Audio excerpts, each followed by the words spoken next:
Okay, everybody, Now I'm welcome. nervous. No, don't be. Welcome back to the Doomer Optimism podcast. Okay, we're in like some crazy recording frenzy now because I had two kind of back-to-back events, one in Wyoming in October and no, one in Wyoming in September, one in New York in October, both of which was present at, and it was so cool to meet him. And so I've met Michael twice now. We've just like connected on so many different issues, and he was telling me his friend Timothy, Dr. Timothy, is a really cool person to know and to meet on a lot of the questions that I'm asking and talking about, especially in these two events. So this Mhm. this episode came to be as we were talking in a group chat and make group chats from each of these events about some different topics. Michael brought up some of Timothy's work, and he said, "Oh, this is a guy you should read." And then I started reading it, and I was like, "Wow, this is amazing. Let's have him on the podcast and have a long form conversation." So, as with almost every other Doomer Optimism episode, this is how these things go. So I will start by having Michael and Timothy introduce themselves. Maybe Michael, you can go first, say who you are and kind of how we Sure. got here. Then Timothy, and then we can just start a conversation. Cool. Thank you, Ashley. Thank you for having me on the podcast. My name is Michael, and I am originally from New York City. I grew up in New York, spent 30 years of my life there. Spent about 4 years in Boston studying theological studies. That's how I met Dr. Tim. For a variety of reasons, I ended up moving to Kentucky, out of all places in the world. That's where I met my now godson Josh, who now knows Ashley, and Mm. that's how I got connected with the Wagon Box group and Wyoming and all that stuff. And somebody had asked me when I left the Wagon Box. I had no idea what I was getting into when we arrived. Um, anyway, yeah. So somebody had asked me. They said, what did you think of the event? And I was like, it felt like I hung out with family I haven't seen in 5 years. Yeah, That's what it felt like. And that's yeah. really what I don't know. It really gripped me. So anyway, um, I do a variety of things here in Kentucky. I do audio production. I do farming. I raise some chickens. Um, I um, I do some homilies for and some catechism classes for the Orthodox Church that's nearby in Bowling Green, Kentucky. Um, Jack of all trades, master of none. Anyway, so and through our continued conversations in the group chat, you had brought up um, new urbanism, and new Mm, urbanism, and that really sparked my my interest to get you two together mm, because I know this is a topic that Dr. Tim has really been passionate about for quite a long time, and of course, his one of his greatest mentors is Jane Jacobs herself. mm, mm. Um, Amazing. So, Timothy, let's have you do a little intro of yourself, and then we can get into Yes. it. Hello, Ashley. Hello, Michael. So nice to be here. I'm zooming in from Athens, Greece, where I'm currently on sabbatical here in the fall of 2024. Um, my day job is professor of ethics at the Holy Cross Greek Orthodox School of Theology in Brookline, Mass. Um, and I'm originally from Ohio, Northeast Ohio. Um, And I think when I was 16, I think that was a big event that I went to what was then called West Germany. Mm, So the Cold War was still no end in sight at that time, and I really liked the land use patterns in West Germany, and that really touched something in me. And I think about probably about 6 years later, when I was an undergrad at the School of Foreign Service in Washington, D.C., I was a subscriber to the Christian Science Monitor, and they were writing about new urbanism for the first time and mm, about the development up in Kentlands, Maryland, one of the early sort of cut from whole cloth new urbanist developments. Um, and and after my undergrad, I did apply for a master's in urban planning, and upon getting accepted and looking at what the program, really involved and how much it was going to leave me in debt, I went to seminary instead. That was a better option. It was a better option, and then ultimately, um, so it's, I don't know, 6 years after that, standing in the Newman bookstore at the Catholic University of America, I saw The Death and Life of Great American Cities, and Mm. that was that was my Jack and the Beanstalk moment. I looked at that book and I said, "That's the kind of book I shouldn't be reading if I'm going to become a serious theologian." And I bought it, and and of course that led 3 years later to meeting Jane Jacobs and becoming friends with her, and so yeah, I'll just pause there, I think. Perfect. So I want to get into a little bit of your story of being friends with Jane Jacobs, but first, I think it might be useful. Sometimes I like in these podcasts, because the name of the podcast is Doomer Optimism, and the idea behind that is, we're not naive about the doom, about the challenges we face, but despite that sort of informed or enlightened understanding of the challenges, we're going to press forward. We're going to figure out how to push through. And so sometimes I like to coordinate these podcasts around, let's talk a little bit about the doom. Let's talk about what you see as the problem at hand, and then we can talk a little bit about the optimism. And I'll just frame this by saying a lot of the conversations around the podcast when it first started were sort of homestead, grow your own food, maybe homeschool, this kind of thing. But we've since branched out to a lot of different areas, and we've had Chuck. Malicious, Yeah, malicious. yeah, exactly. And I also am like How it so started, how it's going. Yeah. yeah, right, exactly. But also like Michael, like jack of all trades, master of none. Like I think there's so much overlap with this stuff. Like religion, new urbanism, growing your own food, connection to the land, connection to community. So I don't, it's really hard to define what this podcast is because it's like there's so many connections and I refuse to make it like, a housing podcast or a homesteading podcast. But anyways, I'd be curious to hear your state of the doom, and it doesn't even necessarily have to be totally about urbanism, but just sort of like your sense about how things are now that aren't working super well, and then maybe what we can go toward. We'll start talking about. Michael, are you doing that first? Are you going to be? You can go. Yeah, You. you could I'm go. just Yeah, you could zooming. go, Timothy, and then actually, Michael, you can ask the next question if you want. Um, so Let me I was. let me rephrase it. Let Yeah. me rephrase it. What are you most concerned with? I know that you are probably drawn quite a bit toward the best aspects of new urbanism, beauty, connection to community, making community more accessible, making spaces more beautiful. But do you have an assessment of how things are now that concerns you Yeah. about the state of the world, and what are some of the top line things that are your sense of what's So not working well?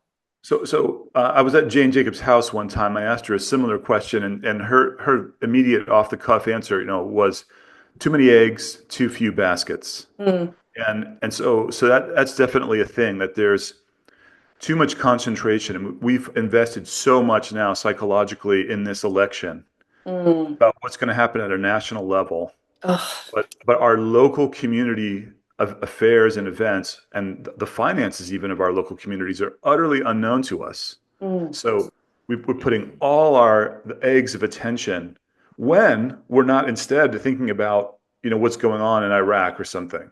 mm, So there's too many eggs, too few, this wandering of attention away from the place where we can actually speak to someone else, and actually, and then that leads to thinking in terms of caricatures, because you need a caricature to summarize world events, and which you don't need when you're just talking to someone in the neighbor who, mm, you know, disagrees with you, unless you're both mediated through this kind of capture by the center. Um, but I think I think even more concerning is just the sense that we're spending the capital. Um, so for me, like regenerative agriculture is not only something real, but it's a metaphor for the whole thing. Like Mm, we're mining, we're exploiting, we're sucking value, Yeah. but the underlying substrate is weaker every year. And mm, it's weaker in individuals, it's weaker in families, in neighborhoods. It's certainly weaker in local economies. And at the end, when the collapse comes, we'll find that there are no tools left to rebuild with. That mm, everything has been sucked dry. That's the fear. Yeah. mm. Michael, do you want to jump in on that? I know you and I actually went back and forth recently where I was saying, well, okay, what is actually the vision for like Doomer Optimism and what we want here? And I said like Mm. a whole regenerative world. And I by that I mean like not just land or agriculture, but communities and economies and culture.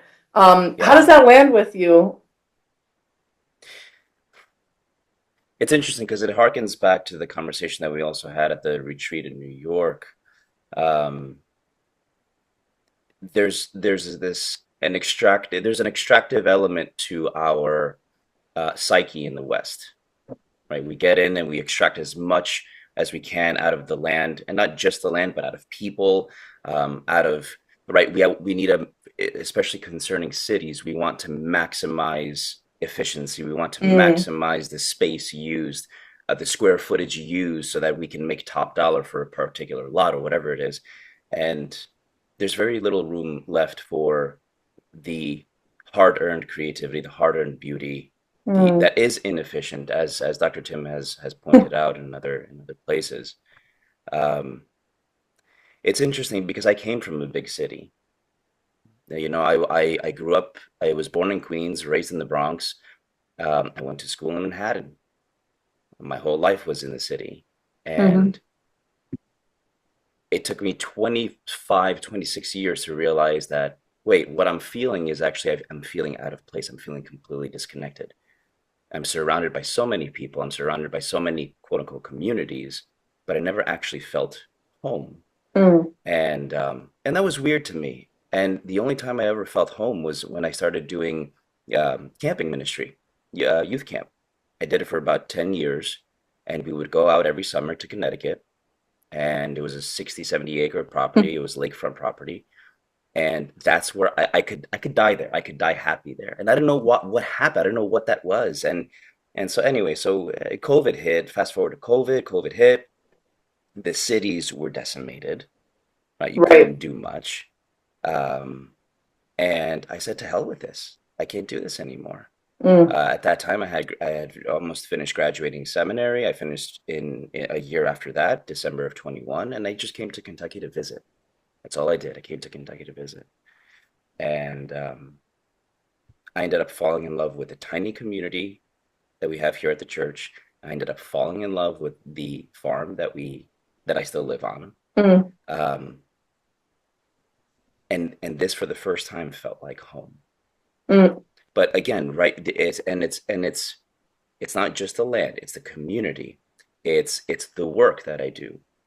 How can I bring life into the instead of taking things from people, how can I bring things of value and beauty? Really, I mean, my handle on or my little blurb on um, Twitter is inspired by Dr. Tim. It's like wherever there is beauty, there will I be. I will mm, pursue it. I don't care what it is, which is why my resume and my CV looks so chopped up. It's like, okay, so you did farming and now you're doing audio production and it's like, what is that, you know? yeah, yeah. I don't know. There's something to be said about moving away from the city, and has the city become inhospitable to just a human Mm, person?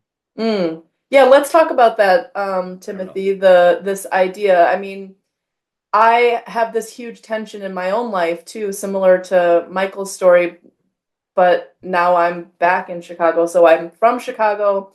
Had a period of time, where I was just like, the city is done. It's like I just can't live. I can't reasonably raise my kids here. It's just not a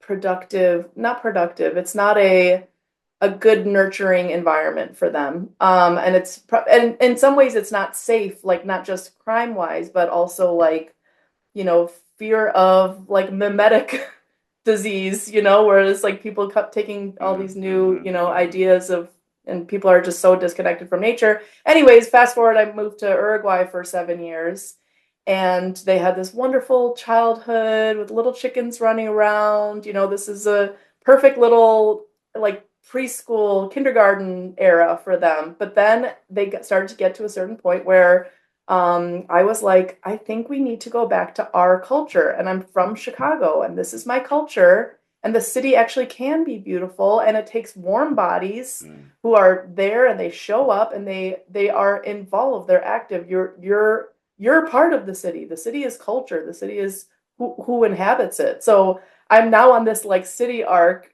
and it's like it's really new for me, and I'm trying to make sense of it. So let's talk about this urban rural Yeah. distinction thing. I mean, there's many dimensions to this. I mean, I think for teaching at a Christian seminary, the most obvious one for us is something like the earthly city can be a rival to the heavenly city, Mm, and getting out into nature or getting out into the desert, if you're a monk or just a traveler, you may feel closer to the heavenly city and therefore more civilized, more urbane, mm, more more actuated in your agency and your responsibility for the world. Um, the so that can be true, and it's probably some good idea to to take periodic pilgrimages outside of your place, so just to recalibrate your perspective. mm, Um, in Jane Jacobs' terms, I think that cities can go awry, and and to be fully healthy, people have to be a particular. They have to pursue and work for a particular kind of individual, family, and social virtue. So for her, the city was always a drama between civilization and barbarism, and mm, you couldn't really ever be sure what was going to win. Um, but she saved two cities from destruction. I mean, she saved Greenwich Village from total ruination by a highway project. Her husband took the whole family to Toronto to keep the boys out of the draft. And then the whole city of Toronto was essentially going to be decimated by an intra-urban spaghetti highway network, and mm, she defeated that. So, mm, I think, and there's different seasons of life. If you're mm, 3 years old, the suburb might be the perfect place to live. But mhm. um, as there's just different seasons of life, I Yep. think. Yeah, definitely. I also that's a great insight. It could be like a whole long discussion in and of itself. I do think there is a point for very young childhood to have some sort of really deep connection to nature, maybe middle childhood to be like deep into culture somewhere. And as you're getting into young adulthood, like, you know, a lot of the people do this. You go into the heart of the city and you kind of make your mark, and you know, learn about the world. And then maybe as you start to have kids, it's like, maybe I want to go back to somewhere a little bit safer, a little bit more connected to nature. So then it's like suburbs or rural areas or small towns or whatever. So I totally love like thinking about being flexible and having these seasons of life. Okay, so I want to kind of go deep for a second with both of you. And first, I'm going to put Michael on the spot a little bit, which is Paul Kingsnorth at this last event was like had a kind of long talk, and part of it was echoed in his talk in New York City. And I'm gonna totally butcher this because I'm not a theologian like you two, but he talked a lot about this distinction of like the garden and man being fallen and the city being a sort of fallen place. And I just would love for you to riff a little bit, and maybe I'll put Michael on the spot to describe this better than I am. But you know, is civilization fallen? You know, so I'm curious to hear how the religious sensibility can tie in with the new urbanism. And you already talked a little bit about the earthly city as the rival to the heavenly city, but I want to like dig into that a little bit. And maybe Michael, you can start by like giving a better description of what Kingsnorth was talking about. I think when during the retreat in Margaretville, I think one of the more wise things that was ever said was by Andy Hickman Mm, when he talked about civilization being a tool akin to a pocket knife that a father will give his child. mm, And I thought that was a really beautiful metaphor because it's like, okay, well, why do you give a child a knife? It's like, well, yes, it's dangerous, absolutely dangerous, and there is the risk of cutting itself, right? The child will inevitably do that. Um, but it's got great utility, and there's a survivability with it, and there's exploration with it. You can, right, you can explore so many things in nature with a small pocket knife. You can mm. cut a piece of bark into two. You can, if you're, I don't know, a certain kind of child, you might chop up some insects and find out what they're made of. Like but there's you can dig some dirt with it, and you can do all sorts of things. And yes, it is dangerous, um, but but even in that, it's easy to forget that. And I sent you my homily on this that I did last week. Um, this isn't the kingdom that this isn't the end. This isn't it for us. Um, if the fall is characterized by an absence of God in our lives, then I think to some degree, to one degree or another, it's inevitable that the things that we construct are also going to be devoid of God. Hence the Tower of Babel. Mm, Um, and I think the things that we construct, we can fall in love with them way too much and see them as, maybe consciously or subconsciously, see them as replacement for the mm, divine. mm. And that somehow, and at worst, I think we become the people that usher in the divine. Right. Um, forgive me, I don't know if that answered the question much. But it's yeah, But yeah, that's a helpful framing. Is this the Kingsnorth talk that's going viral called Against Christian Civilization or something like that? Is that the one? yeah, yeah. Yes. I haven't had the chance to listen to it. Can I jump in on this? Yes, jump in Please. and actually just give me we don't even need to bring you don't need to have listened to Kingsnorth talk. I'm curious your take on this. How do we think about this theologically? Yeah, theologically, for sort of the great golden age of the church in the fourth through eighth centuries, in the cities, what you run into is idolatry, Mm, and the demons are hiding behind the idols. mm. In the desert, you face the demons directly, but both places, both places. In How the fact, demons are present. there's an old monastic saying. An Athonite abbot told me a long time ago. I said, "What's the difference between monastic life and life in the world?" He said, "The monastic life is like crossing a desert valley with pits and scorpions and snakes and robbers in a terrible heat, and there's nothing to eat or drink." And I said, "Well, then, if that's the monastic life, what's the life in the world like?" And he said, "Oh, it's the same, but at night." It's so good.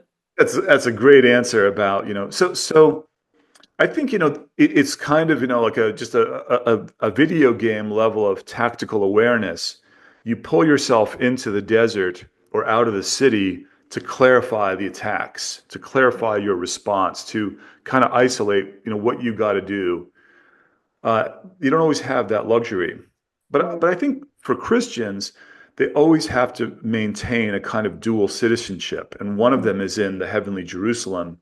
But they have some responsibilities, unless they're like absolute hermits, to this world.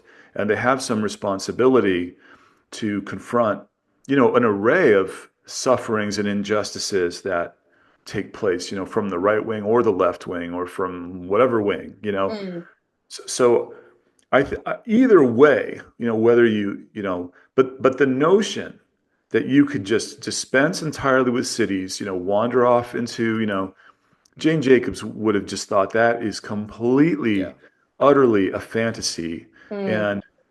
And and I was in Yorkshire last year at this time, and I went to the gravesite of Saint Ced, and he was a great like a seventh century bishop, one of these real Celts. I mean, he was Gregory Palamas before there was a eight Oh cent. wow. These guys were so into interior prayer, and the Celtic model, as I understand it, was the bishop is way off in the woods, and he's got a brotherhood. And if you need something from the bishop, you enter into this. You leave the world. But the Roman model was that the bishops are in the cities. And before he died, I mean, Saint Ced went to the Synod of Whitby in Yorkshire, and he signed off on the conversion of the English Church into the Roman model. So even these guys who you would think that they understood the city is the city. It's not it's an unavoidable thing. Mm. Yeah.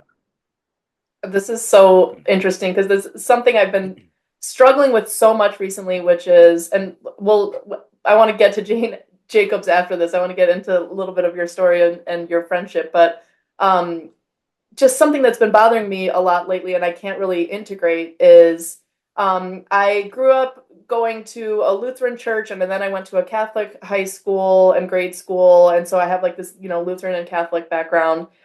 We started recently going back to church. My husband's Catholic at Catholic, just a local parish, and I love the tenor of the homilies at the local parish because they're very practical. They're like asking, practical questions about how to be a good person, how to navigate, goodness in your life. And I think it's just like so sweet and just like so folksy. It's like folk wisdom. And then I was having this debate about the Latin Mass, and sometimes people go so far in the direction of like contemplation that in some ways I think they're abdicating their responsibility to do good in the active world. So now I'm on this like, then somebody said, well, the Catholics think the contemplative life is superior to the active life. And I'm like, but superior, like, I don't even understand that. And so I'm trying to like navigate these poles. And I know that they're just poles, but like active versus contemplative, utopia versus like practicality, like actually making a mark on the world, in the world as it currently is versus like totally making something anew, or like this purity of spirit, like I'm going to go off into a cave and I'm going to be purer than everybody else versus like the messiness of handling the day to day. Yeah. So everybody, I think it's a like false all these people dichotomy I'm running though. into right now are just like, go to the cave, make a utopia, like Yeah. I'm better than Yeah. you, think all the time. And I'm just like, I don't get that. I'm like, I'm obviously in the direction of the active. You are better than me already, so you don't have to go any further into the cave. Just stop where you are and live your life. Yeah, I think he's right. I think it's really good to have that tension, Yeah, right? I think and to have those two worlds within you and keep oscillating between the two. sure. Um, I think it's a false dichotomy. Dr. Tim, I don't know what you think, but I would say it's a false dichotomy. I think you need both. Yeah, You need a yeah, right draw. The contemplative is coming out of the city. The action is going into the city. right.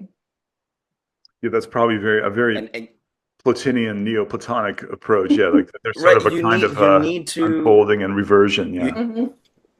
if contemplation is a radical opening to the grace and newness and enlightenment and beauty of God, then the action is the incarnational aspect of it. Mm. Right? It can't just stay up in the ether. This is why theology just talking theology is not fruitful. Theology has to be Solely, put into if practice. that's the only thing you ever do. Yes, Yeah. yes. If that's the only thing you ever do, it's like, well, who cares about how I live my life or what we do instead? Let's Mm. just contemplate. It's like, okay, Mm. there's room for that, but you need to bring it down to it needs to be incarnational. Yeah. I know that this is Why probably are you like the laughing? central question of all of religion. But Timothy, what do you think? Well, Jane Jacobs said, that's my answer to everything. Jane Jacobs said that, civilization was a symbiosis of two social ethical syndromes that were opposed to each other. under the influence of a third force, which she called art, gift, or love. Mm. And this is in her book called Systems of Survival, and she's just recovering That's the amazing. the vision of society that's, you know, 5,000 years old, 8,000 years old, which was universal everywhere until the Enlightenment, and then we got so sophisticated we forgot how to tie our shoes.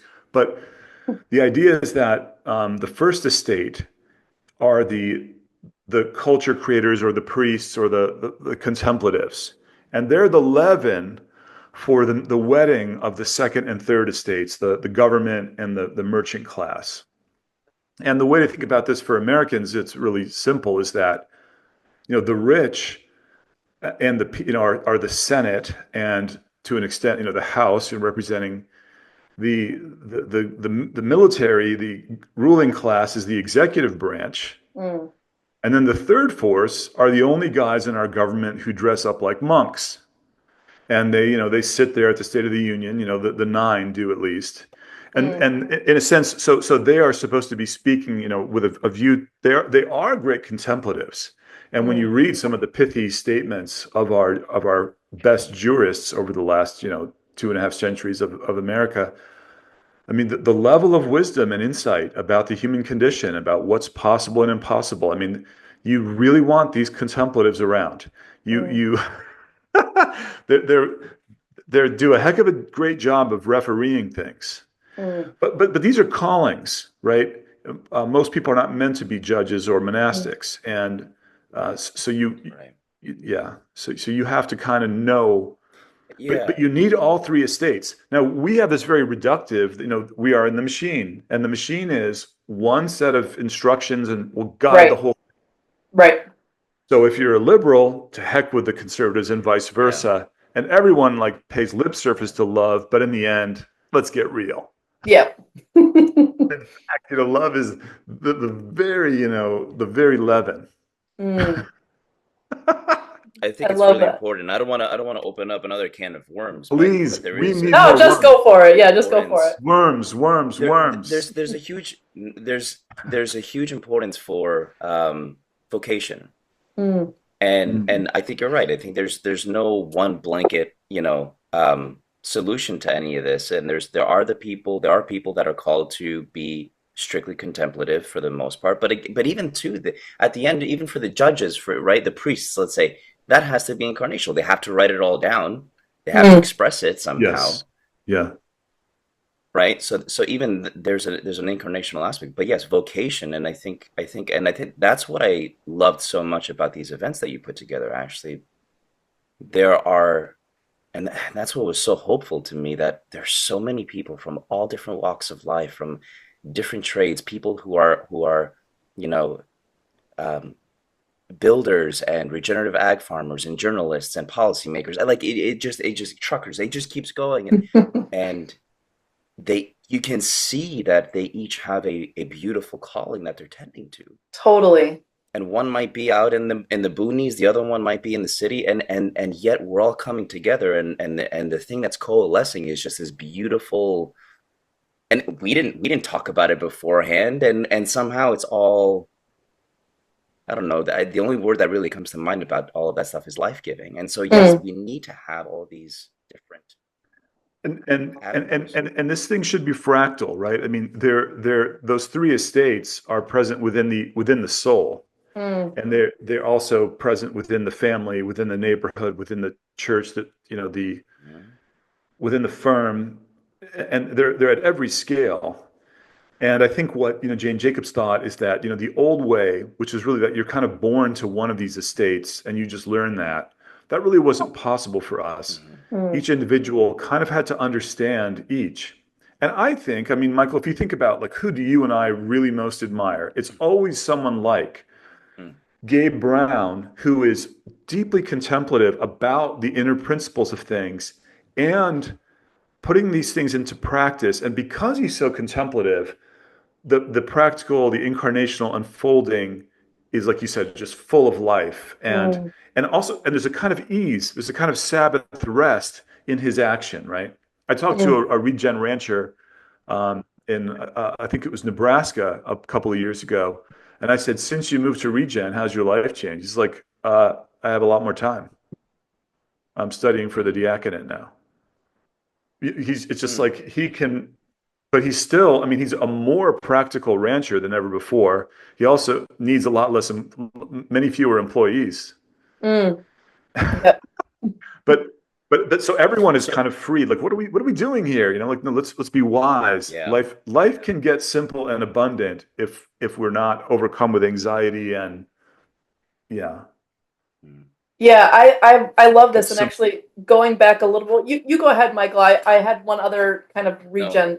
Oh, comment. Do you go want to ahead. Go go? ahead. Okay, okay. Which is that, so one thing we've been talking about with Doomer Optimism, at least for me, is there are a lot of podcasts out there that are kind of like galaxy brain, we call them the galaxy brain guys, who will just go off and off on, like, the meaning crisis or what, it's like kind of like Jordan Peterson, and they like are, at least they're trying to get people to think about certain things, but at a certain point you're just like spinning out on ideas, and it's like, okay, well, what is anyone Mhm. doing with their lives? Because are you literally just sitting listening to podcasts for 8 hours a day, and then what? And so the thing that's been draws people to Doomer Optimism is that they almost all, and now that you said it, Michael and Timothy, they have a calling. A lot of them have a vocation, and it's not necessarily Mhm. just regen ag, although there's a lot of people who are regen ranchers and homesteaders.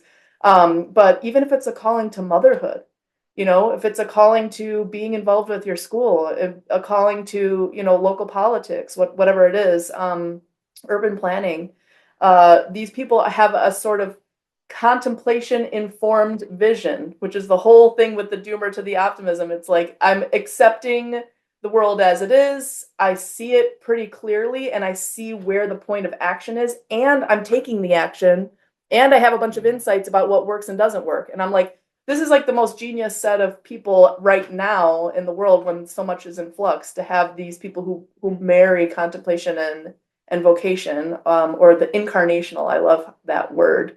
um, I don't have a I question mean, yet, but I'll just. it's fractal. It's fractal, right?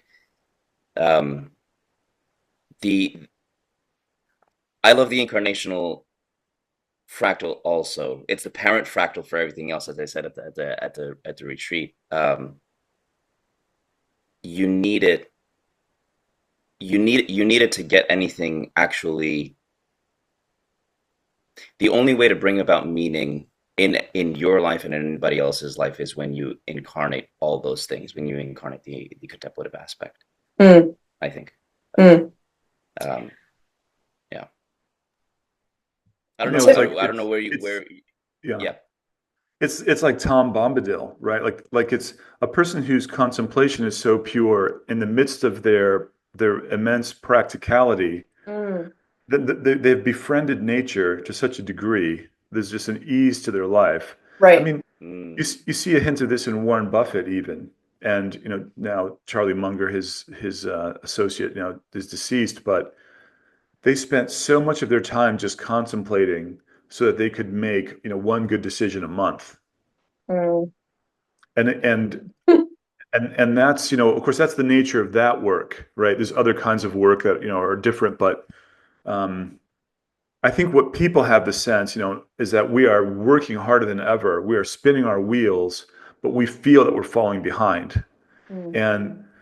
And and really, Kingsnorth wrote about this in his Substack, I don't know, yesterday, and he said, I mean, here all these things that were the province of the left, now the right is the one against globalization and Yep. global capital and all these things. And that the 80s were this moment where the Reagan conservatives, they spoke an organic language of free markets, of free trade, of emergent order from below. But they did not have a plan or an understanding of nature or biology, and they did not see that we need diverse, well-rounded economies at fractal scale. Mm. Jane Jacobs is so clear. You do not want to live in one of these economic grotesques, the five kinds of regions that cities create. Like, you don't want to live in an area that does nothing but produce oil or nothing Mm, but produce corn. And the proof of that is everyone who can get out does. mm, You want to live in a well-rounded economy with a good connection to its hinterland, and mm, your life is more complete. So these guys like Reagan, they spoke an organic language, and it was persuasive at the time, and it had certain insights, whatever. But they didn't have this appreciation for order at fractal scale, and they thought that the machine would take care of that, and you wouldn't care if everything was made in China and you just did nothing but cash a check, and you do care. You yep, want meaning and purpose and outlet for your skills. yep, Can I jump in with yes, a Jane Jacobs quote here that yep. I've highlighted? Um, I think this is the from Death of American Cities. It may be that we have become so feckless as a people that we no longer care how things work, but only kind of quick and easy outer impression they give. If so, there is little hope for our cities or probably much else in our society, but I do not think this is so. And then to tag one of Dr. Tim's quote from his book, chaste and ardent eros for the beautiful. That is the first task of the human life, and falling in love with beauty is the beginning of every adventure that matters. Mm, So what has happened here? mm, Where's the disconnect?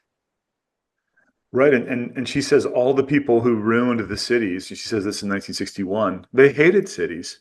None of them were in love with the city. mm, And her teachers were the directors of these settlement houses, which I'm not even sure what a settlement house is because they don't really exist anymore, but it's a kind of a lay monastery where people from different social classes voluntarily come to live together in the same building and pool their efforts for the improvement of their neighborhood. And so the directors were kind of almost like ministers, and they were her teachers Mm, about, hey, look at the order of the city. It's really cool what actually how this thing comes alive. mm, And that's education, right? If a teacher can't help you fall in love or show what they're in love with, mm. yeah, that's rough. I know. So something that I kind of like a line that kind of goes through a lot of the doom part of our doomer optimism is, like a kind of just a horrific disgust reaction to things like, lab made food. It's like mm, we aren't just utility maxing automatons whose only goal in life is to lower workload, lower effort, and increase pleasure. And that's like kind of, and increase like access to any kind of godlike powers of various oh transhumanist man, oh technologies, man, and so oh I'm just man. like, Yeah. this, and like that seems to be the underlying ethos of just, the Can I jump in whole. here? Yes, please go ahead. So this was the first time in my life that I undertook anything agriculture. I raised 1,200 birds in batches of 400, roughly. And I had to also, like, in the process of raising them, you lose some to predators, you lose some, well, thankfully it wasn't too much, but, and you lose some because they're just weak and they die. But there were some that I had to put out. I had to put them out of, let's say, their misery, whatever it is that they were experiencing. There were so many things that this whole process of digging my hands into the dirt, so to speak, revealed to me about Mm, our culture. We are a culture that it opened my eyes to this dichotomy between, or this duality between, inseparable duality between fasting and feasting. mm, Mm. Fasting and feasting are essential, and they're you can't get rid of it. It's built into the fabric, it's baked into the fabric of existence. And you fast in order to feast. It's not like fasting is a punishment before you're feasting. You fast in order to make the feast the most meaningful feast it can be. mm, And I think, like, it took me 8, 9 weeks to raise a bird. I didn't have food, let's say, assuming that I didn't have anything else to eat. I wouldn't have food, real anything of substance, let's say, as far as meat eaters go, for 8 weeks. Mm. It took me carrying 50-pound bags of feed, tons of them to the feeders, and water them and move the pen and do all these things. And then after 8, 9 weeks, I can actually enjoy the feast. Mm. And what we've done as a society is we've worked really damn hard to get rid of the fasting. Mm. It's funny because we call it all fast food, which is funny, but we've gotten rid of the fasting. We've gotten rid of the fasting in our dating life, in our agricultural life, in everything. We want instant gratification, right? We call it the culture of instant gratification. That's what it is. It's the separation between the fasting and the feasting. Mm. And you see, I don't know if I should make this connection, but you see this in the prodigal son too, who asks of the father his inheritance, which the word in Greek is periousia, which literally means the thing that surrounds your essence. So essentially what he's saying is, give me your image and likeness and let me go on my way to enjoy the feasting that's elsewhere. Mm. Instead of sitting and having a period of fasting where he doesn't enjoy that inheritance, at least in its fullness, and then partake of it in due time. Mm. And so we've gotten rid of this the lost art of waiting. Mm. Forgive me, I don't know if that was very coherent, but No, I'm sure I could do better another time. But it's so fasting and good. feasting. It is, yeah, it's connected to this, rule of the machine too, where the ultimate, the ultimate aim is efficiency, like how immediate, and how, to what excess. Yeah. And then, And of somebody course, pointed this out in the last retreat that we did too. Sorry, Dr. Tim, to cut you off. no. Somebody brought out, somebody talked about IVF, and they talked about it so eloquently. My gosh, it was incredible. I called him a wordsmith, and he was talking about how this culture of IVF has obliterated the female, just the woman in her totality. It has, right, you have you buy the eggs from a woman in Thailand, you find a gestator out in Venezuela or whatever, Yeah. you find a sperm, like it's really Surrogacy. decompartmentalized everything. Yeah. Yes. And somebody responded and they said, I think all of this is coming about in part because we don't sit with people in their suffering. Mm. And we don't tell people, like, it's okay to suffer. Yeah. It's okay to not have children. Mm. There's other things to replace that. And actually sit with them in their suffering. So embracing the suffering is not inherent in our Western civilization anymore. Mm. No. And that's where all the meaning is found. Yeah. I actually would like to get Timothy's take on this, but so people always fight back or argue back with me, like, do you want to go back to a world where people were dying in childbirth or without antibiotics or what? And it's like, I'm not arguing necessarily that you need to go completely back to the cave, but any kind of limitation, thinking about limitations of nature, of human ability, like sometimes sometimes it happens in life that you're infertile, you're not able to carry a baby, that you feel entitled to another woman's womb and the technology that's just been invented, that we have no moral framework to understand what that does to that mother's body and that baby's body and then this other mother's body and the baby's future sense of belonging or meaning or identity,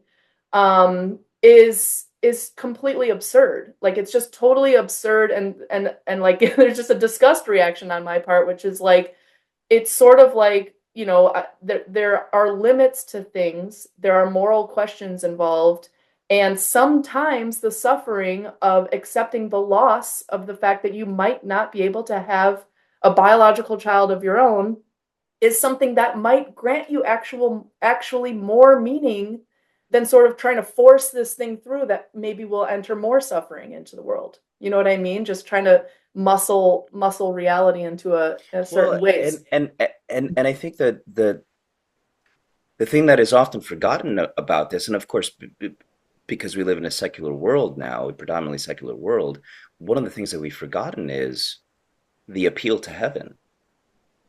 How many saints were barren, and they relied on God to, when and if He willed it, brought that about in their lives. Right. And Right. it's not just the saints. It's the saints have also helped other people who were barren, Mm. right? And it's almost like what's being said there is that your suffering is a once in a lifetime opportunity to rely on your maker to give you what it is that you're missing in a way that is best for your salvation. Mm. Timothy, do you have thoughts? I don't have many thoughts on IVF. I've kind of lost touch with, that phenomenon. And I've heard of things like, well, I mean, even like racial issues and how things, get surprising, like because a lot of sort of white Twitter, there's this fear that, oh, the white race, is going extinct. Right. And then you'll hear like, oh no, women in Brazil, they want us to select their sperm from, a white guy with blonde hair, blue eyes, like, so like that's funny. So That's funny absurd saying. that that's even like a thing.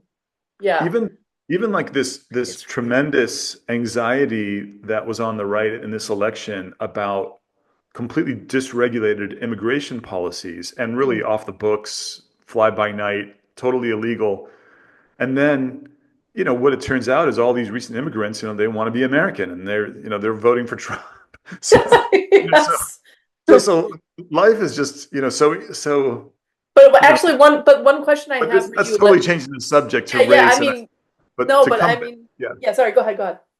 But in terms of, Michael's original point, it reminds me of the notion that, like you'll see on, Twitter, people say, or in social memes, you're going to suffer. You can suffer now by going to the gym, or you can suffer later with illness. Mm. And I think what Michael is saying is, well, we want a world now where you won't suffer either way. Yes. And there's something intrinsic to human maturity and dignity. If you can't learn to say thank you for difficulties, for the cross, for the setbacks, for the pain, for the at least a little bit, you can never really be an integrated, mature adult. Yep. Your whole life is seeking pleasure, avoiding pain, and philosophers have wondered about this pleasure pain, dichotomy and its origins. The origin of it is this: the Holy Spirit grants us an anointing that is twofold. It confers both the sovereignty of royalty, and it confers a cross. It makes us a sacrificial lamb. And the task of human life is to combine those things. That's how you become quote unquote spiritual. Can Mm. you, give thanks for suffering? And when you're doing great, can you remember to give thanks for that, not just imagine you're the source of your own anointing, or can you share with others? So, who are suffering. So that's where, so at the fall in the Garden of Eden, those poles of sovereignty and sacrificial lamb split apart, and only with great struggle do we put them back together. But that's the meaning of your life. That's your task, is to receive the twofold anointing in an integrated way. I'm certainly not doing it, but as Michael said, the saints are, and lots of people are. And the point is to try to. That's the point. That's The the point is, struggle.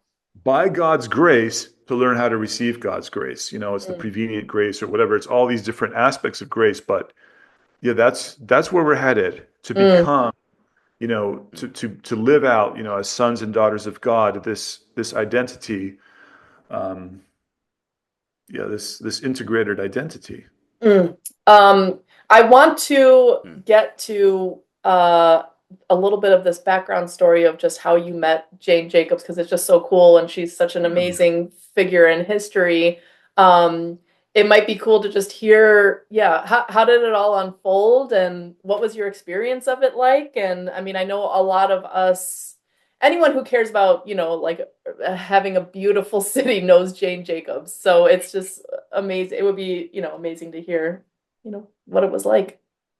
She was just the greatest person ever. And I remember on one visit to her house where some of her friends from the neighborhood were there and some discussion followed. And, I thought I said something wise or whatever. And she just was, she would surprise you in her comments, her perspective, her intelligence on things.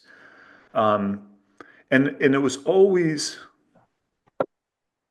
she was always a more um, faithful observer of the world. Mm, And she was also always more moral. Like her moral sense was bound up with that observation in a way that, put me to shame. And, um, and I remember at that time, just the thought going, the reason she's smarter than me is because, she's more chaste in terms of just seeing the world with purer eyes, and mm, she's more moral.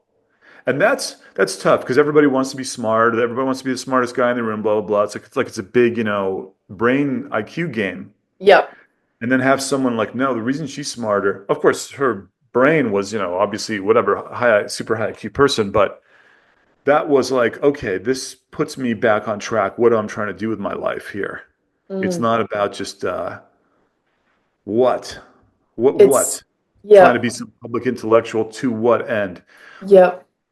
Christ said, "Repent, for the kingdom of heaven is at hand." And she was a person that to meet her was to be summoned to repentance. Mm. So I was recently asked by a friend, when you're raising your kids, what of these three categories, what are you thinking of as like the most important thing you're cultivating? Is it morality? Is it intelligence? Or is it like agency, the ability to act on the world? And I was like, well, all of them, they're all intertwined. He's like, well, yeah, obviously, but like, of those three, which takes precedence? And then I was like, all right, so if I have to What's the think about answer? it, the What's the answer, answer? the answer Yeah, for I me don't know. is morality, because no matter how much intelligence Hmm. or career success or agency or ability to act on the world that I would cultivate in my children, none of that matters if they don't have a moral compass and a north star as to what to put that intelligence or agency toward. And so I like, Mm, to me, I'm like, you have to cultivate that first. And it's so cool to hear you say that mm, right after I had this conversation yesterday, thinking about, how to develop our moral center. And so, what was Jane's mm, morality driven by? How did she cultivate it? And this is something that I think a lot of people are seeking. And I just sort of have like this pretty good honed disgust instinct that I haven't tricked myself into ignoring. You know what I mean? Like both disgust and drawn towards beauty in a way that's just intuitive. Sure, Um, you got to preserve that and and I purify don't know it. what else. Like, what did you observe? Like, how was her morale? Was it internal to her? Was she Christian? Was You know, yeah. First of all, my book, The Ethics of Beauty, the buzzword, the marketing slogan is beauty first. So mm, I think that the way you're going to instill morality in your kids is your children are in love with you, their mm, mother. They have an all-encompassing love for you. When they see what is morally important to you, that yep, is the goodness within the beauty. mm, And now it will stick. mm-hmm, Now, I'm not saying that you as a mother shouldn't be thinking the key thing is goodness because, but I'm a big Ian McGilchrist guy. Their right brain sequence is, I love mom with all my heart. She's really pissed about this. I'm not going to do it. yeah, And I'm going to strive to be that person. And then now that my parents are both deceased, it's more than ever my eros, my love for who they were and my desire to honor their integrity. Just I want to be moral because of who. Anyway, Jane Jacobs, that woman was just, she was born from God. I mean, she. I asked her once, I'm like, why are you working so hard when you don't believe in the afterlife and you don't believe like in a punishing God per se? You're not a believer. Why you just keep going and trying to serve and serve and serve? And she kind of paused, it caught her a little bit, and then she said, I am very much aware that everything we have as a, as a people, as a culture, as this modern world, everything is a gift from the previous generations. Hmm. And because I don't believe there's any way to repay them, I can only pay it forward. Ugh. And so, I'm like, well, there's Eucharistic theology for you right there. I mean, I know, I know. I'm like, and like, half the time people are like, Doomer Optimism is just pure Christian theology. You know that, right? I'm like, oh well, yeah, okay. We but live in this culture. You can't escape it. But yeah, it's similar, same kind of moral constructs. You have to. here's how Jane Jacobs would have answered that question of like, oh, is this just a sort of Christian thing or something? She would say, if something is really true, it will show up in many ways, Right. including in religion, which might be a kind of myth, but nevertheless, there it is again. So Yep. the shape recurs, and that was something that she said to me when I had some, I made some argument about cities based on the Book of Revelation, because that's a pretty big discussion of the heavenly Jerusalem. And she said, no, that is a valid line of reasoning, because if something is really true, it'll show up in these different ways. So you don't have to be a believer to say, oh, Christian theology has this folk wisdom about how you got to forgive or whatever. It doesn't. I am a believer, but I'm just saying, It's also just true. get over yourself. Yeah, Yeah. just go for what's true and don't be so upset that it's like, oh, Hmm. I love but but that. but I don't really know. I know when she was 8 or 9, she had a disagreement with a school teacher, and she didn't back down. She was in the right, and the teacher was wrong, and the teacher sent her home. And she said, I had to walk home from school in the middle of the day. And she said, I got this tremendous feeling as I walked home of the beauty of this, the independence of thinking for yourself and sticking to what's Ugh, right. And it was so liberating. And I love that. yeah, Man, isn't that a great story? Yeah, man, that's that's amazing. Oh man, I just told this story on a recent podcast, so anyone who's listening to both of them is going to hear it twice. But I was just, this sounds really trivial, but it was important to me. We were just at a Bulls game, and I go into this Bulls game. It's raining outside, and it's the second ever Chicago Bulls game I've ever been to, and my daughter's the first ever, and it's raining, and my daughter, 4-year-old, brings her most favorite pink frilly umbrella, and we go inside, and they say, you can't bring the umbrella in. And I said, okay, well, what's the process by which, like, where can I check it somewhere? Can I bring it back to the car? We said, well, you can't enter the building and check your ticket and then leave and then come back again. And I said, well, like, I'm here with my middle daughter's not feeling well. I'd really like to just enter in and get her into a seat, and then I can bring the umbrella out. And they're like, well, once you check in, it's all of your tickets are together, so you can't go back out. So like, you basically just have to throw the umbrella out. And my 4-year-old's like starts crying, and I'm like, there's no method for which I cannot make this 4-year-old cry and put this umbrella somewhere. And I can't like leave it with you at the coat check or guest services. They're like, no, you can't. We're not allowed to hold it. So I take it and throw it to the side of the like hallway, like behind a garbage can. And I'm like, I'll leave it there then. Okay. And they're like, well, we're going to throw it out and we're going to make sure that it gets cleaned up. And I was like, do whatever you're going to do. That's where it's going to be. And so then I come back and I'm like, so mad. I'm so mad. And my husband's like, you're gonna get us kicked out. I'm like, I don't care if we get kicked out. Like, they're not taking away my dignity. You know what I mean? So, anyways, I'm like having this whole like meltdown, kind of. Not, it wasn't terrible, but I was like, this is so stupid. And my 4-year-old's crying. Anyways, we get to our seats. I'm like, I calm down. We enjoy the game. I go back out and I go to guest services. I'm like, did you throw out the umbrella? And they're like, yes, we did. And I said, is it in the garbage can right there? And they said, oh, they already cleaned out all the garbage cans. And I was like, I hope you feel good about yourself taking this umbrella away from a 4-year-old. And I walked out and there's a garbage can right outside the door and the umbrella's right there on the top of it. And so I just take it out and I'm like, look, girls, like, and I was like, we're back in America, but we're not letting these people take away our dignity. They'll do this kind of stuff to you all the time, blah, blah. And it's like such a stupid story, but it's not really, because it's like these little things where you just can't let people take away your dignity in this like course of this machine well, apparatus. you call them people. I think you're generous. I think you're too generous. They're Okay, but I machines. want to speak in defense of the machine people, Okay. because um, Uh-oh. there's got to be a higher way, right? But I get that we we let's say that you're working on a rocket to go in outer space, right? The tolerance is zero for certain things. Yeah. And Sure. Americans increasingly feel like their whole life is like that. Like, to make it work, I've got to do it all the way, no exceptions. That's my contribution to cosmic order here.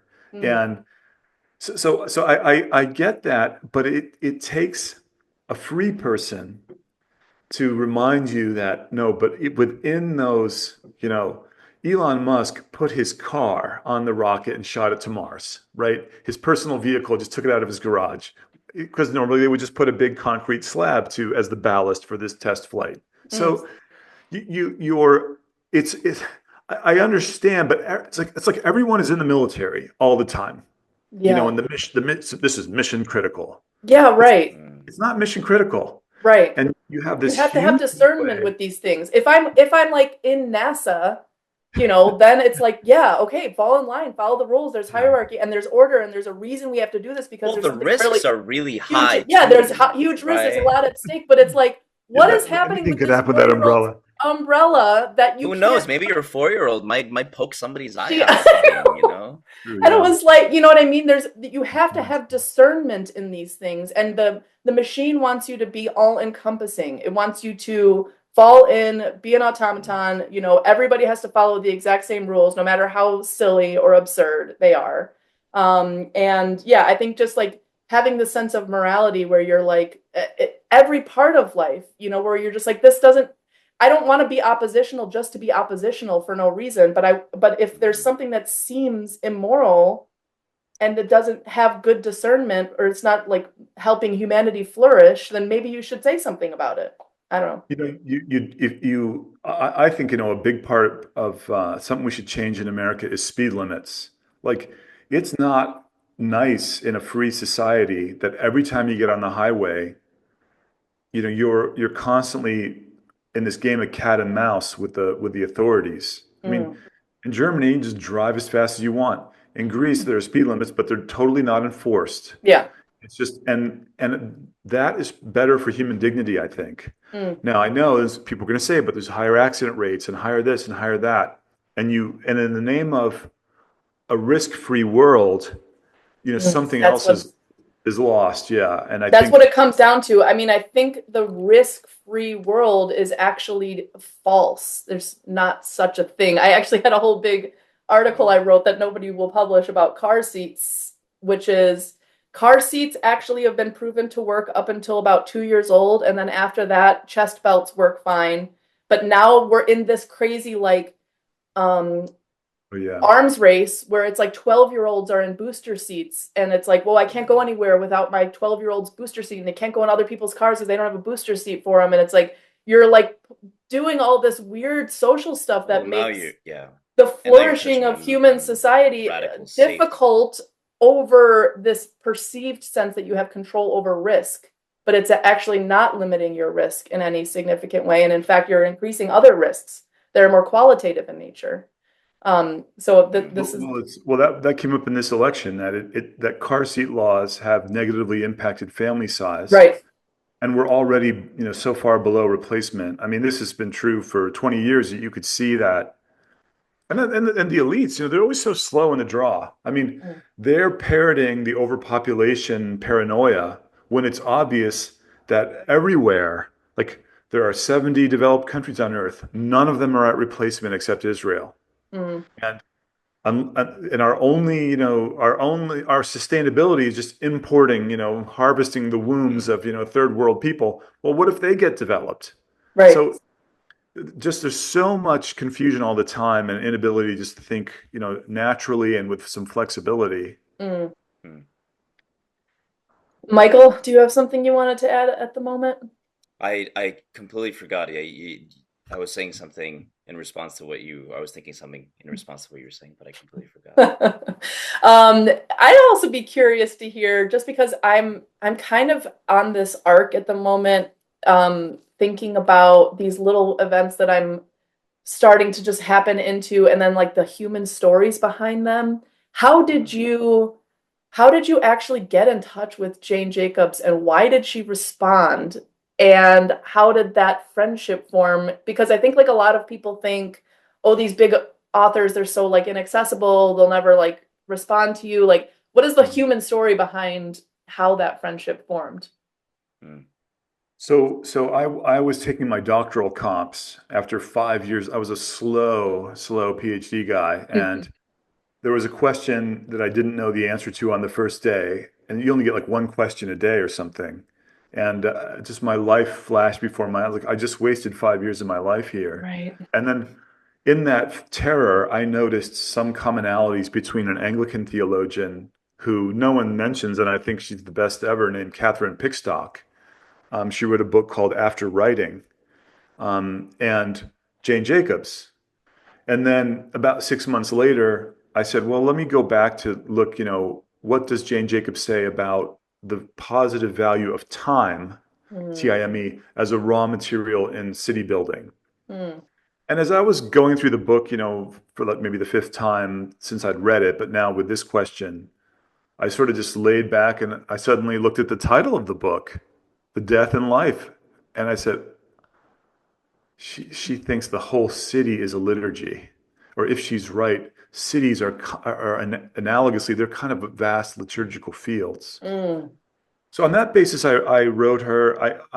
My dissertation director said, "Well, just send a letter to her publisher," and publishers, do gather the correspondence and they send it on. So they know where the author lives. I mean, I Yeah. don't, Yeah. and because they got to send royalty checks or whatever. So it was only because when Jane Jacobs wrote back, she said you're the best interpreter of my work that I'm aware of. Furthermore, in a central way, you're showing me what my own work means. Oh. So that was just luck, that I happened to hit on something that was so central and so obvious in a way, but just because it was so big and obvious, hadn't been noticed.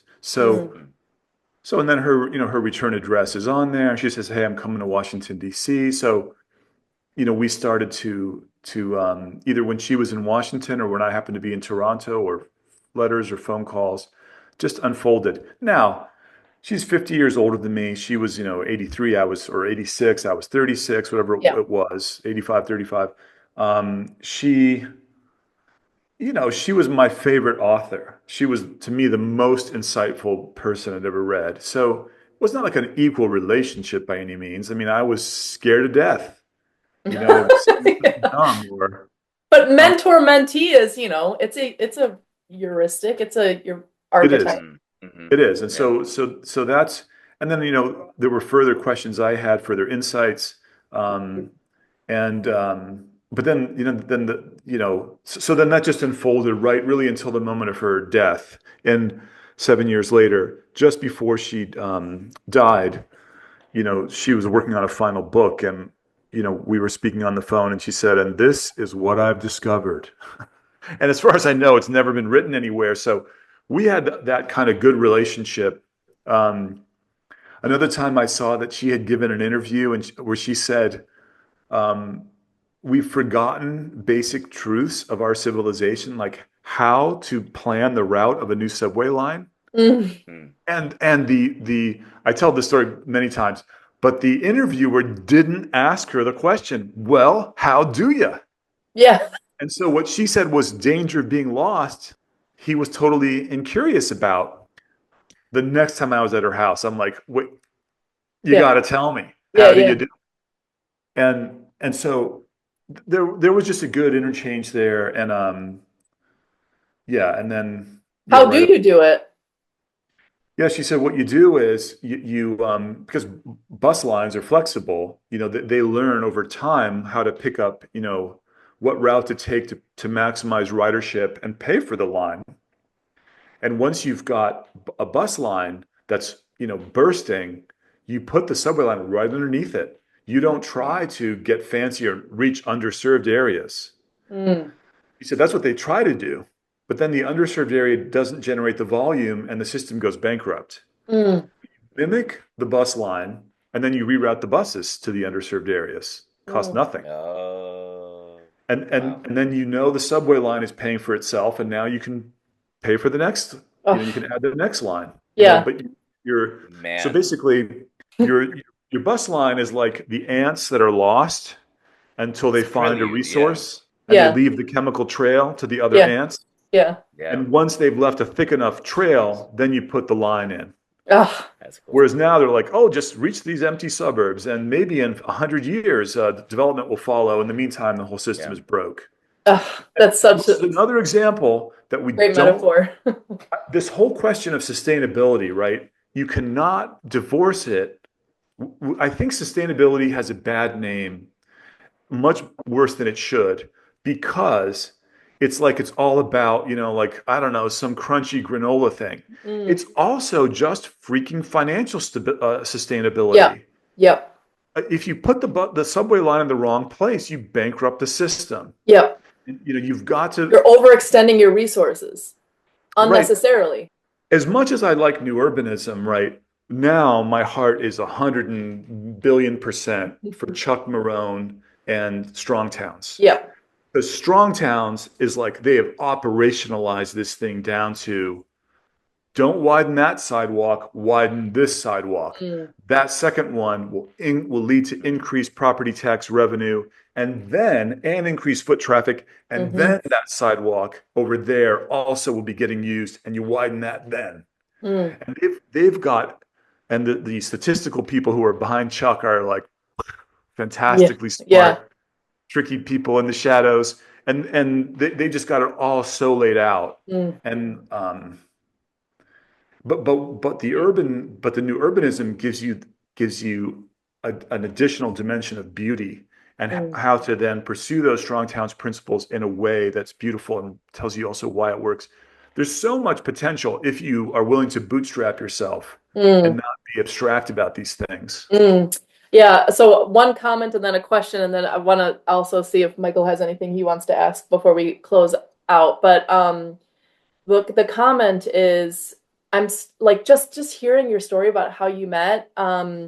It's just really inspiring to think like, there's just these sort of I have one of my favorite poems is this W.H. Auden poem, September 1st, 1939, and it's at the end of it, we're just ironic points of light, sort of trying to find one another out there in the world. And you and Jane are these two ironic points of light, showing an affirming flame to one another. You come together, and it's like we're kind of lost in the wilderness, a little bit, and we're these individual points, and we sort of like connect together. And I feel like there's like this very American thing of like, we're gonna go into somebody's house or into somebody's basement, and we're gonna organize. We're gonna have a secret church meeting, and this is what we're gonna do. We resonate with each other, and they're just not gonna keep us down. Like these small little groups are gonna organize, and it's just like so cool. Like, some things that's happening behind closed doors, these conversations you're having with Jane, illuminating really important answers to the problems of our time, and then you're paying it forward with your writing and your work and your book. So anyways, I just think that's like so cool, and like basically exactly where my vocation lies is And it's not exactly the same as like looking for like-minded people, right? No, it's not. That's it's really right. just there's one aspect of beauty we're both in love with, and now we've got to come to terms with the fact that this person who loves everything that loves this thing I love thinks differently than me about 25 other things. Exactly. That's actually really, really important to what I've learned in the past couple of years too, which is like, I actually think the like-minded thing is a little utopian. What's better is to work on a certain thing that we both love and find beautiful together and talk about it and come up with the best way to make that come into the world, and then maybe disband and then go work on other things that are, totally opposed to one another even potentially. But instead, it's okay to kind of come together around something that's you both find beautiful, and then make that happen in the world without agreeing on everything. Because the like-minded is like, oh, we all have to be in the same exact milieu, and I just don't think that gets us anywhere. It's too militaristic. Yeah, right. And there's just a lot of purity policing that ends up happening with that ideology. It's cultic. You need people to, I mean, repentance is so multifaceted, right? It isn't just whatever that I'm going to be a more religious person or something, but it's that hey, this person that I love thinks so differently than me about politics. Maybe I'm Mm. not going to change how I think about politics, but I'm going to leave with a renewed respect for the other opinion, and it's gonna be a salt that flavors the holding of the views I still hold. Yep. I'm going to be a more complete person here, and Yep. you know when in my book, The Ethics of Beauty, I say that, grammar, logic, rhetoric, the trivium is Mm. analogous to beauty, goodness, truth. Mm. Or to Ian McGilchrist's right brain, left brain, right brain. Like these are universals. They're always true for humans. The rhetoric thing is so cool as the synonym for truth, because what that points to is that for me to get to the truth, I have to enter discussion with other people or with God, but also other people, and hear their views. There is a sense, and Aristotle in his On Rhetoric says, rhetoric concerns these I don't know what phrase he used, but these probabilistic scenarios. We're not sure. We can't be sure. So we come together to get a little bit closer to certainty, at Oh, least enough to act and find out more. And the Yeah. truth really is something we hold synodally. I know that relative people will maybe on the right will say, "Oh, I'm speaking like a relativist or something." mm. It's not. Christ in the Gospel of John keeps saying, you know, "My works witness of me. The Father witnesses me. The Spirit, He's multiplying witnesses." This is what we mean by when we're limited agency, limited knowledge persons, that truth is in this synodal, Mm. this synodality, this Mm. community thing. We come to it together. Yeah. Yeah, yeah, and I love that so much because part of what's been driving me crazy too with like the whole left right divide, and this is constantly happening even in this podcast because people are like, what are you, what group, what group are you in, we want to know. And I'm like, and um I've changed my viewpoints even since the beginning of the podcast on a lot of Mm, thinking. And so I feel like mm, what's actually really radical in this information environment is to be wrong publicly, to stumble toward truth together, to be like fumbling in yeah. the darkness, and then to apply a certain truth in one case but maybe it doesn't apply in another. And when we're talking through like the inconsistencies in that and how to make sense of it, like I feel like part of what we're trying to do here, and I think it's so cool that you said this, Timothy, was is to kind of like model this, the part of the conviviality or the convivial Mm. spirit of these couple of events was like, we're not coming here like preaching at you a truth that is well known. Instead, we're kind of all fumbling in the darkness together, and figuring it Yeah. out. I don't know if you have want to add to that, Michael. The image that I have is like we're all arm in arm. There's it's predominantly pitch black, and then we all have our eyes closed, and then together we're like reaching with our feet to see, okay, is the ground firm here? And Yeah, if it's not, it's like the arm in arm is holding us, because if one happens to fall into a pit, yeah. We can pick the them rest up. of us Yeah, are holding them. Mm. yeah, yeah. Yeah. And it's like, all Yeah. right, well, we can't go there. We shouldn't go there. But you can Right. only do that, together. You know. With an Yeah. openness of spirit and like a connect and like Yes. an ability to recognize when you're Well, there's a hearing something humility that's, that goes along with that. yeah, totally, Yeah. totally. My last question is, I just was wondering if you could talk a little bit more about this city as liturgy insight you had that you wrote to Jane about, and that was her, her interpretation of her work. It would just be really cool to hear you talk a little length about that. Can I preface that with the actual quote, because I have it pulled up Oh, as well please, yeah. from the book. Great, thank Um, you. for for Jacobs, cities were on many grounds best conceived as vast liturgical celebrations, cycling through death and life in a wondrous openness to the future and to the unknown, gradually generating the differentiation through interdependence of the human person as they do so. Mm. That's well put. I mean, I think, first of all, for Michael and myself, Those are your words, not mine. Yeah. yeah, I yeah, still agree with myself. but that was a long time ago. Yeah. For Michael and I, we grew up very comfortable with liturgical order in the Greek Orthodox Church. In some ways, more so because we couldn't always, or I don't know about you, but I couldn't always understand the language. So it really was the liturgical assembly itself that was conveying, certain truths about love and community and Christ um, and it is a non-linear order in many respects. It is not the image of, just lecture and recipient. I'm taking notes, and it is a way of conveying truth that's very bodily, like your physical. All five of your senses are involved in this learning and in this remembering and in being, formed. So certainly cities have this non-linear character, and a major idea of Jane Jacobs, from the 1961 book, is that science has three types of problem that it can solve, and two of them are more or less handleable through linear means.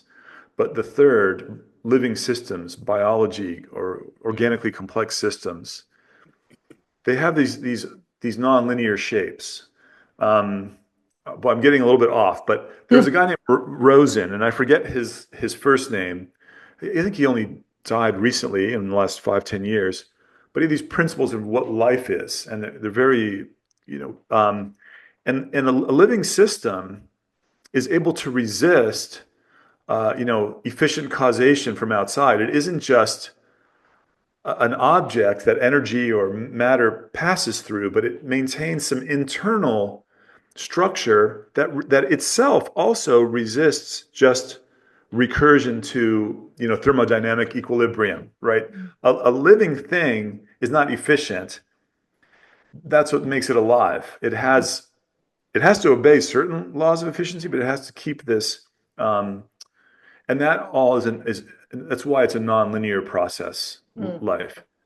Okay, but liturgy. So in the city, we make these offerings, of our talents, of our ideas, of our capital, of our work lives on a daily basis. We pursue love and relationship and fall in love. And then together, without even having to think about it, we sustain certain great projects. Like we're all supporting the sewer system.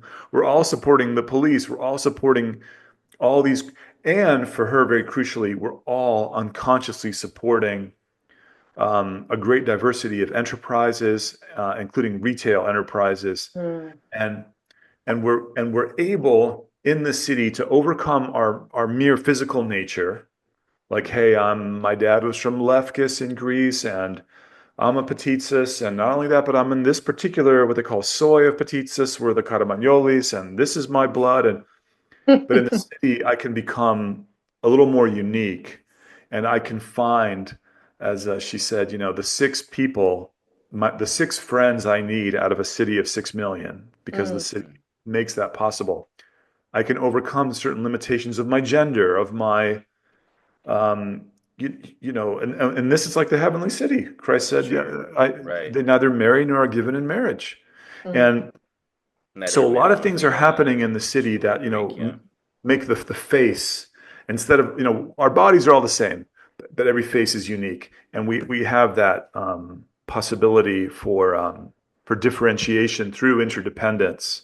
Um, but the main thing is everyone knows Jane Jacobs for the ballet of the city street.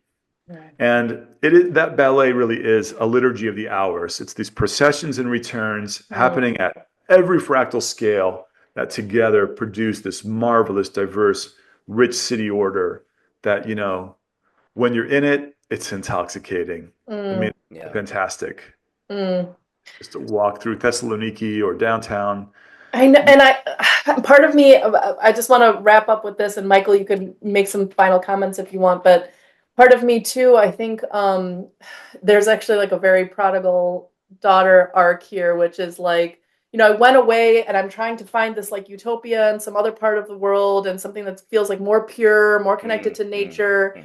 And I, come back home not only to the city, not only for like my interdependence with my family members and my duties of care and interdependence, but also have opened my eyes anew to the beauty even in the fallen concrete jungle. You know what I mean? The Yeah. beauty of the day-to-day, the person walking their dog, the someone's out there tending their little mums in the front yard, the little acts of care, you know, the and connection we have for one another. The little girls all on the block come knock on my door constantly to play with my kids. It's just Oh, all these so little awesome. really beautiful aspects that I almost like, because of my utopian vision before, a more pure seeking before, couldn't see. I could not even see them in front of me, because I was closed off to the fact that there's, you know, beauty in this fallen world, basically, you know, this fallen city of Chicago. But